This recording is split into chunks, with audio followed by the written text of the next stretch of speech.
Hi, my name is Wooly Woo, and I'm the president for Hoops for Change. It is a club that happens every Thursday from 6:30 to 8:30 in Gym 2 SAS. And for my Catalyst project, I've decided to make a mini documentary about this club to show our progress and to show future club members that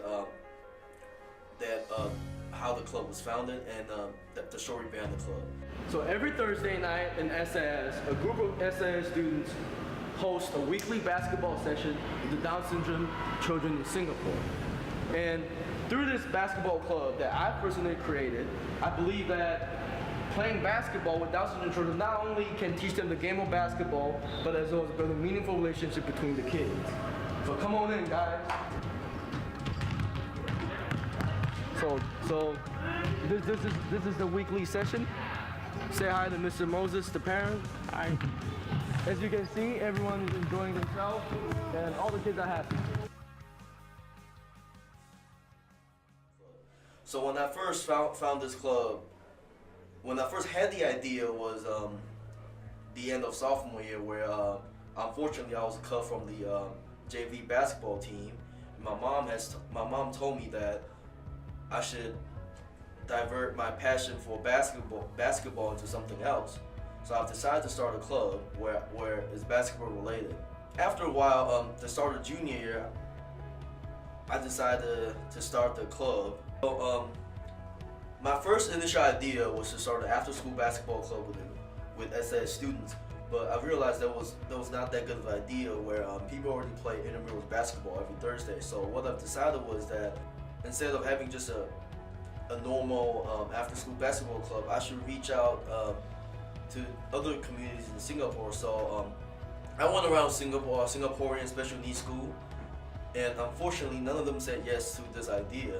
So at the end, I approached the Down Syndrome Association of Singapore, where the parents were very open to the idea of a basketball club in another school. And after a lot of logistics and help from other SAS students, we were able to get this thing going. And it's been happening every Thursday except on school holidays since last year. And currently we have a lot of freshman members, and Mr. Fitz, Mr. Petrosino, and Mr. Skimmon are all the sponsors for the club. Hoops for Change was started last year. Really, the idea started 2 years ago. Willie and Nick came to me and had an idea, and Willie talked to me at length about this. And really, the first thing was I want to get involved in basketball and have an opportunity to get other people interested in it. And he had this idea to go to the Down Syndrome Association. So we head out after school one day. We go down there to meet the sort of organizers of DSA and see what kind of opportunities we would have to work with them. So we go down there and we end up having, I thought it was going to be a 30-minute conversation meeting, and it ended up being maybe 2 hours, 2.5 hours of really productive conversations, sharing all of our ideas, who we want to work with. And they were really wanting to ensure that we were committed, right? And so I was happy to be there just to say, absolutely, we've got a lot of committed students, and this will be a long-term project, not just 3 months, 6 months, year after year after year. And it's been really exciting to see that sort of develop. So we went down there, we met them, we met some of the students, and then they pretty much got back to us and said, yeah, we're absolutely excited for this. We have people who are interested. We chose a day that would be good to have this on, and then we had sort of our initial few sessions going on last year. So that was really kind of the beginning of it. Singapore. Phenomenal. I love it. The exposure for our students will probably get more out of it than the actual kids participating. Yeah, I think building the relationship comes first, then playing basketball. I believe that. What about those parents that just, special needs kids take a lot of work and a lot of demanding time from them, right? How do you think they feel knowing that 2 hours every Thursday is a time when they can sort of relax and just observe their child instead of having to be busy engaging them for no fee? And by the way, the community that we're reaching out to, they're not too wealthy. So there's a few tips that we'll figure out, and through a lot of research and advice from parents, that we'll figure out to how to work with Down syndrome children. The first tip will be just be patient. For all new members that are looking to join this club, I'm telling you, just be patient, because sometimes it just takes time for them to understand what you want to do, and it is always necessary for you to stay positive, because you cannot get frustrated with these participants. You have to stay patient and play with them. Once you get their trust, as one of the parents had mentioned, that because Down syndrome children are very they only recognize your face, so we encourage members to show up on a regular basis and work with the exact same kid, so you guys recognize each other's face, and this is beneficial for your interaction with the children, because you can get more things across. Like, I've been stressing to the members that you have to know their names, because not only does knowing their name show more of a connection, but it is more straightforward. So I joined the club about at the beginning of this year, and basically just because my brother did it and he said it was super fun. So I did it, and Willie Wu at the beginning, he assigned me with this one kid called Jaden, and like for some reason at the beginning I felt like we had like such a bond together. He didn't really like to play basketball, but he liked to just throw the ball random places. So I would just go and run and get the ball and pass it back to him.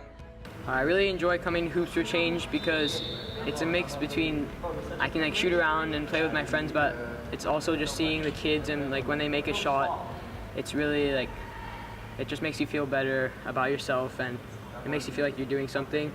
And I just really like seeing how happy they get, and just working with them is a lot of fun.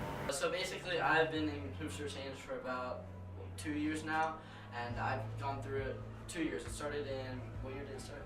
Junior. It started my junior year, and basically, I've learned a lot, like how to teach the kids. And what we really do is like we do activities with them. Sometimes we stretch before, and we play basketball with them mainly. Let them shoot around. It's not really about 3-on-3. It's more like developing the skills, making sure they have a fun time. So on a it's every Thursday evening, and basically it starts off with doing stretches or just like letting the kids shoot around, and then we go into depth with them about how to shoot. We try to teach them how to shoot. Sometimes it doesn't really work, but at least they're having fun. Yeah, I really like Hoops for Change. For me, the timing is really great. I live in the Woodlands, and it kind of makes it easy to come every now and then on Thursdays. And I also find it's really fun to just play with the kids, hang out with them, because you know I know that from the people that I've kind of hung out with during Hoops for Change, I know that they really enjoy themselves, and it just makes me happy to see that they're being happier. All right, so this year Hoops for Change has been really cool. Me and my friends have all really enjoyed coming. It's been super cool to see the development of the kids since we first started, especially since we often get to like work with like the same kid every time. It's super fun to come see him like, every session and see how he develops and stuff. And I will just start off by like what we do on a daily schedule for a regular Hoops for Change session. So first off, I encourage you guys to start a group warm-up where all the kids get to run around, do the same thing, and this is also a good time for them to get loosened up, because judging from our last year's experience, a lot of the children just want to do one thing. So by pushing them to do a group warm-up, not only does that make them more inclusive, but it gets to improve their mobility as well. And the second part usually is where we shoot hoops with the children. And in this, when you're shooting a basketball with the children, it is absolutely important for you to know that making the basket is not the point of the drill. Building relationships and having fun are the most important thing when it comes to playing basketball with these children, because like the model of our club, basketball is only secondary. Building the relationship comes first. So when the kid is shooting a basketball and he doesn't make it, give him encouragement. And if he makes it, give him a high five, because everybody needs some encouragement sometimes.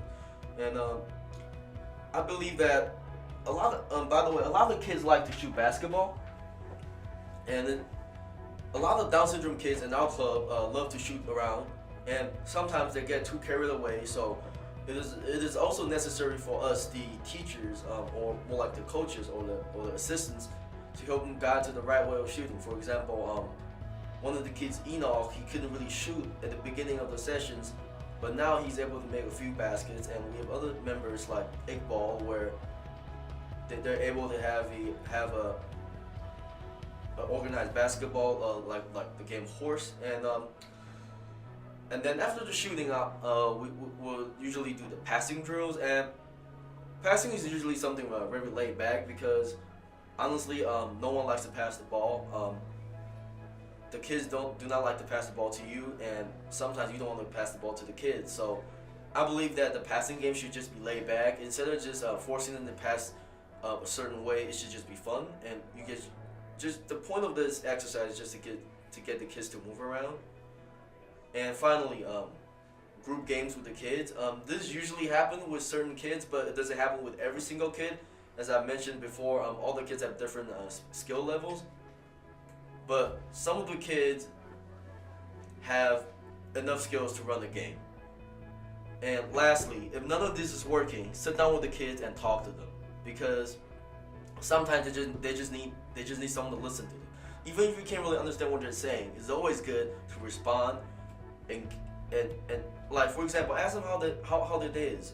Ask them how were the weekends and stuff. So I believe that all these exercises and all these drills are for a certain type of reason. It's for us to bond better with the children and create a better atmosphere, both in the gym and outside SS. Yeah, it's been great. Okay. It's been really cool working with kids, especially Holiday. Say hi to the camera, Holly. I mean,